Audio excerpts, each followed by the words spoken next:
What's up guys, Rainer here, coming today with some special videos. These are going to be your holiday buying guide for all the friends and family that you have on your list. The one thing that I will say is that all of these games are going to be recorded off of my PC. So while they may be available for the consoles, this one here is not. So these are all coming off of Steam, and I'm going to try to focus on titles that aren't maybe in the mainstream. As you can see already, we're here with this particular title, Banished.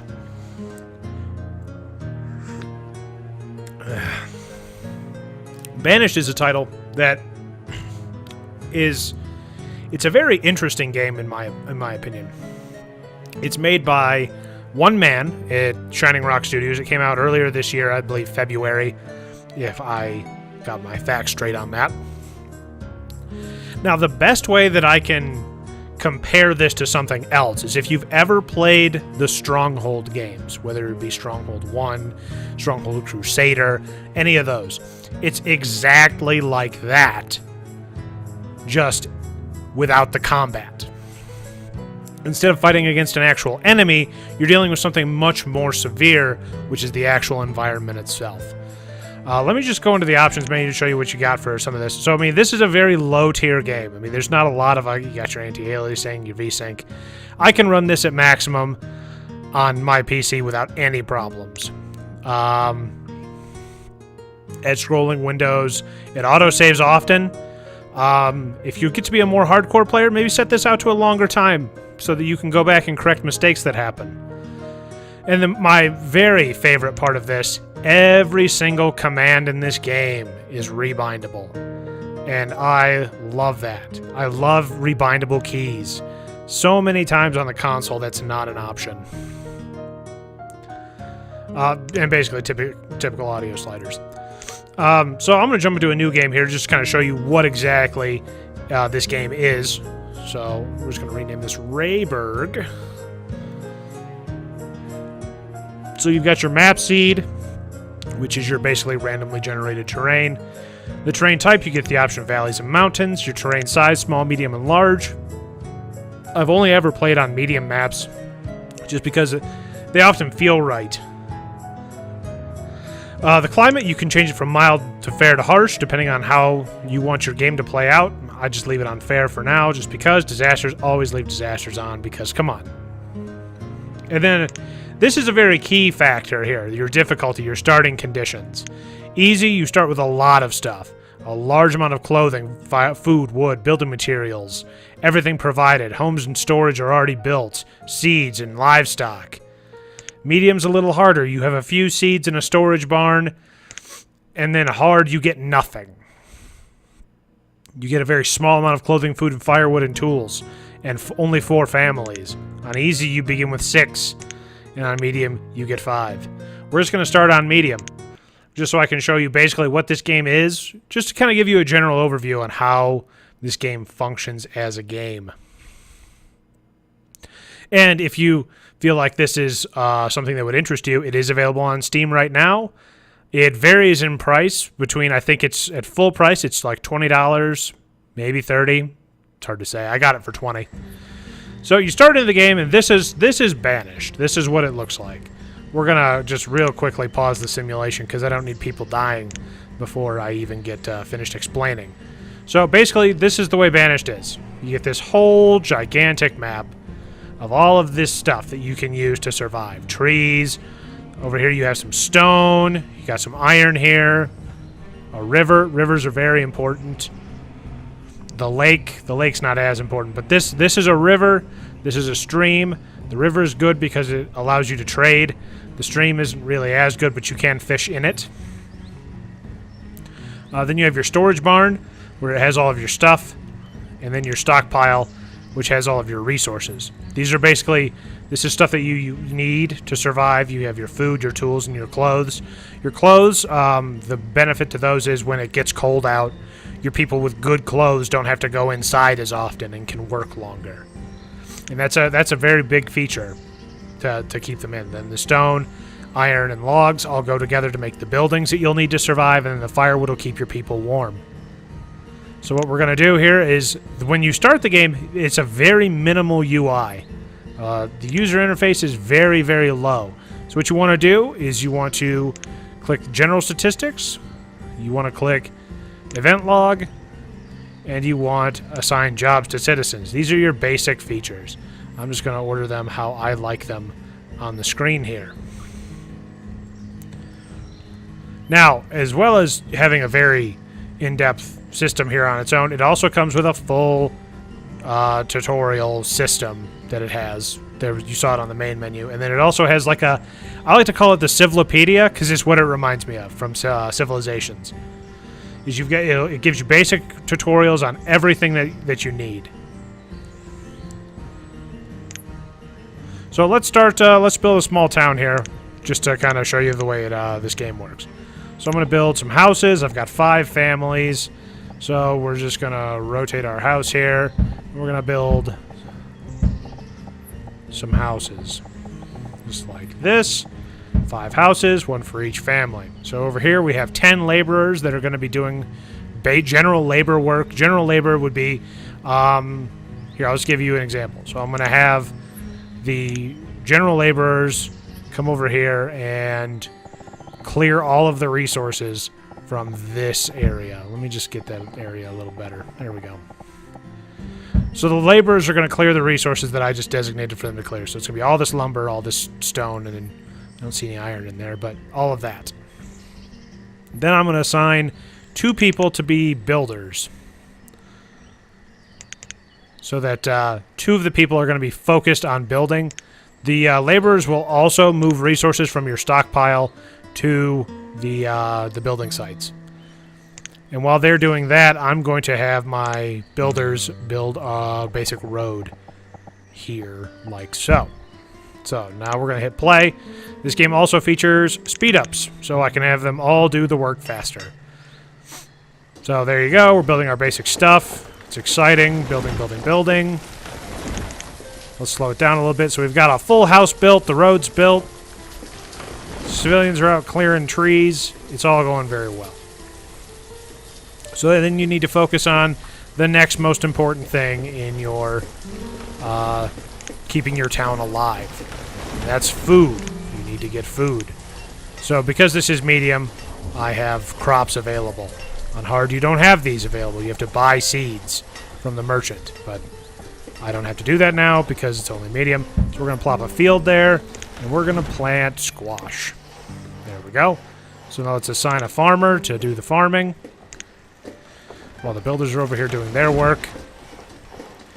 And it's always good to have multiple choices for your food. So I'm going to put in a gatherer's hut as well. Now, bear in mind that I'm just throwing this together willy-nilly, just to basically get the point around to you of how this game is played. In fact, let's step it up again to ×5, just so that the work happens a little faster. I don't care if this town lives or dies, because this is just to show you. So as you can see, the seasons change. It's currently early spring. The temperature is 54 degrees, and it's raining. All of this becomes important information that you need to know. I have 10 adults, which is 10 working laborers, and 8 children. Children do not work, but they do consume food. The goal is to get your kids all the way up to laborers, and once you get enough, you will have the opportunity to start making skilled laborers with the use of schools and things like that. But I'll let you figure that out.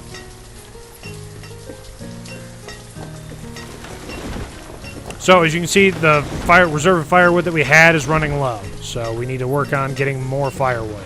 So let's come over here to our resources and build a woodcutter. So we put the woodcutter in. As you can see, the farmer's already doing his job. Got plants growing in the field. Very nice.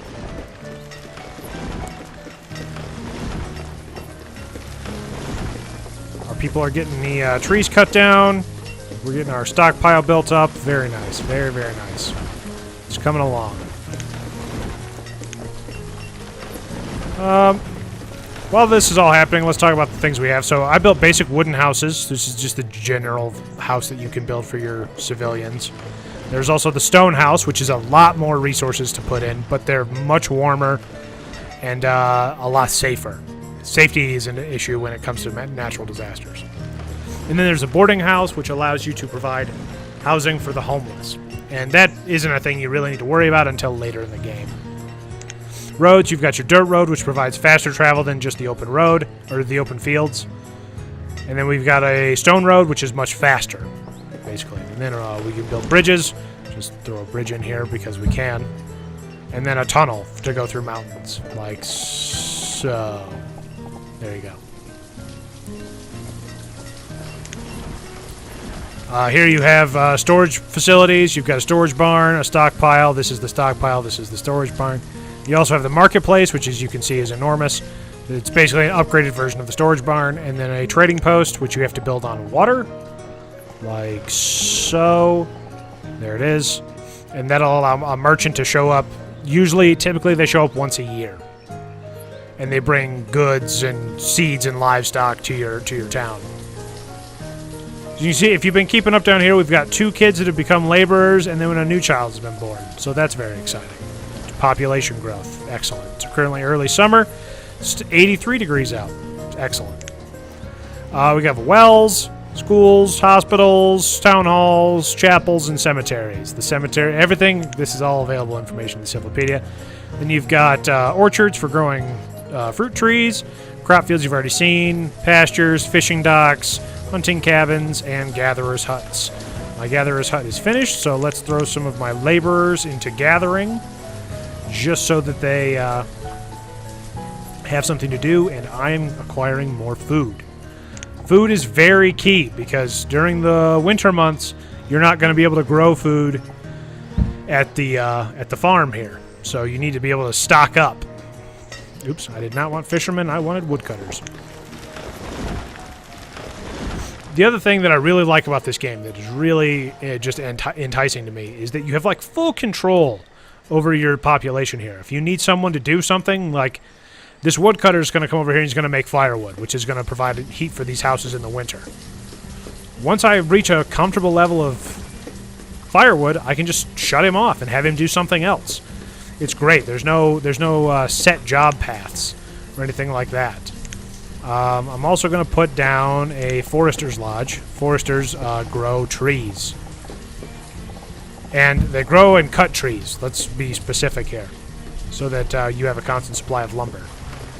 When you get further into the game, you'll be able to build the more advanced structures, which would be, herbalists, blacksmiths, tailors, taverns, mines, and quarries, to acquire natural resources in a more controlled way. We'll get to that when we... I'll show you my more developed city than... I believe it's called Olympus. So you can see here, I got a warning that my reserve of food is low. Civilians stockpile food, like a lot of it. So don't get alarmed by that. Our fishing dock is made. Let's dump those people into the fishery and have them do that. I always like to keep at least one laborer around. I don't know why I need another. Oh, the builder's doing the forester's lodge. Right. I like to keep one laborer and then just like have a mass of stuff that I like to have them. So I had them clear cut the forest and all the stuff. You can just have them collect the stone and the iron as well. You have a lot of control in this game. So they're going to collect all the stone and iron from this area and bring it back to my stockpile, just so I have general items. And that's basically how you start playing this game. Let's get through the end of this year, and you'll see the way this is going. We're harvesting squash down here, so we're going to get a massive influx of food. It's currently early autumn, so the temperature's still fairly nice. Once it gets to winter, though, it'll all get real cold real fast. You see we have deer over here to the side. The deer are very good. That's my one issue that I have with this game, is the deer provide a lot of food, but your hunters, I don't know how they determine when to kill the deer. They'll just kind of wander, like follow the deer around and then kill them eventually. It's really hard for me to kind of control the deer population, because if you overhunt the deer, they'll go away and your hunters will be useless. So you've got to really keep it balanced so that you have deer to hunt. Because deer also provide leather, which leather you turn into coats, and it all works very well together in a synergistic way. So as you can see, that came up with that fun symbol. I hit my fuel limit, so we have 215 firewood. So that gave me that symbol that she was full up on firewood and didn't want to make, and wasn't going to make any more. So I just shut her off, and now she's out general laboring, pounding rocks into smaller rocks. So our bridge is done, so we can cross over into this island if we wanted to. There's even more deer over here. This is actually a very good starting location, which is surprising. I have new foresters, so let's put some people in the forester's lodge. Let's knock some people out of gatherers, because you can also gather too many herbs and plants and roots and stuff from the forest, and they'll just, like, overwork the area. So we're currently in autumn. Let's just jump it up 10 times. Let's get there. Let's get to winter. You see the temperature starting to get cold out. And wait for it. Wait for it. Almost. There it is. There's the snow. Now it's cold outside, and everybody's all snowed in, and you see the foresters are doing their work, putting trees in where they went. The foresters will also clear resources from their area. So, like these stones up here, they'll clear those. They'll gather some of the food that's in the area. They don't do it a lot, but they will do it. And they basically garden this entire circle. Or I shouldn't say garden. Maintain this entire circle. They plant trees and they cut them down. It's a very good self-sustaining way. You see my stockpile's near capacity, so we're just going to throw down another stockpile near this one. I mean, there you go. Now the builders and laborers would clear this area of its natural resources, and it would become a stockpile. And that's the basic concept of this game, is how you get started and playing and all of that. Now let's go to a more developed city, my big city here of Bastion. I put a lot of hours into this particular town, and I'm very proud of it. The one thing that really keeps you coming back to this game, welcome to Bastion, by the way. The one thing that keeps you coming back to this game is you always feel like there's something you could have done better. So, like in this city here in Bastion, I've got some wasted space in here that I don't particularly care for. I don't have all the farms that I want because I kind of ran out of space. As you can see, I'm really encroaching on my forester lodge. I've built up into it, so they're really only maintaining this area. Down here you see there's a quarry that I've got, so I'm pulling stone out of there. And, I mean, I've got a lot of people that are working here. 47, that's a great amount of people. I've upgraded all of these houses to stone. It's kind of an active process to upgrade all of these towns. I built a boarding house so that people can transition out of their homes while I renovate. We've got 3 farms here, 1 farm here, and 3 orchards. We've got 2 livestock pens. This town was made on medium difficulty as well. I'm fairly certain. Don't quote me on that. I know it wasn't easy. I've never played a game on easy, but I don't think it was hard. And then we've got our dock here, and the dock is very key to playing this game. We've got a mine that we're doing there. So, I mean, this is what a fully flushed out town would look like. And I've probably played this game. I'll have to get an exact quote. Check the description below for the number of total hours I put into Banished. But I love this game. This game is amazing. If you think that one of your family members this holiday season would enjoy a fun city builder that's got a lot of challenge to it. I mean, this game, there's no money, there's no real currency, so it's not like you need to like raise taxes or any of that nonsense you get with SimCity. At the docks here, you just barter back and forth between you and the merchant to get the items that you want. I recently acquired this cattle, which I'm very proud of. It's my first livestock. Look at them, they're awesome, right? And you basically, I mean, it's a very challenging city simulator. It can be very brutal. When stuff starts going wrong, it goes wrong very quickly. If you're gathering food one year and then all of a sudden you have a bad harvest, which happens, believe it or not, you suddenly start running out of food and people get hungry. I mean, down here in my cemetery, these are all the people that have died in Bastion here. Some of them could have been avoided if they wouldn't have, say, let a tree fall on them while they were cutting down the logs, Carlos. Or if they were down in the quarry and they got a rock that happened to fall on them, Vivian, and they died, and then I lost good labor because they died. It's heartbreaking. There are natural disasters that occur. There are fires. Fires will break out. I will be honest with you. Full disclosure, I've never seen a fire break out. But there are countermeasures, such as the well here. I built one. I've never used it. But there are also other ones like tornadoes. I have seen a tornado. Bastion was actually destroyed by a tornado once. That's why you praise the almighty autosave to help you save your town. So, anyway, I love this game. This is a great game if you're, like I said before, if your family members enjoy a good city builder, and I'm not kidding when I say it has a challenging curve to it. On medium, the game is fun, also very hard. On hard, the game is brutal and oh so satisfying to win. It's a constant struggle, and it's so much fun to play. The biggest downside of this game, this is it. There's not a lot to it. I mean, like I said, there's no conflict. It's just you versus the environment. And honestly, I mean, we're in year 14 here in Bastion, and we're still going strong. So I'm going to continue to play this game well into the future. If you would like to, you can pick it up on Steam. I think it goes normal price for $30. You can also find it on Steam sales quite often. That's when I got it. Anyway, this has been Rainer. I will see you next time. Peace out.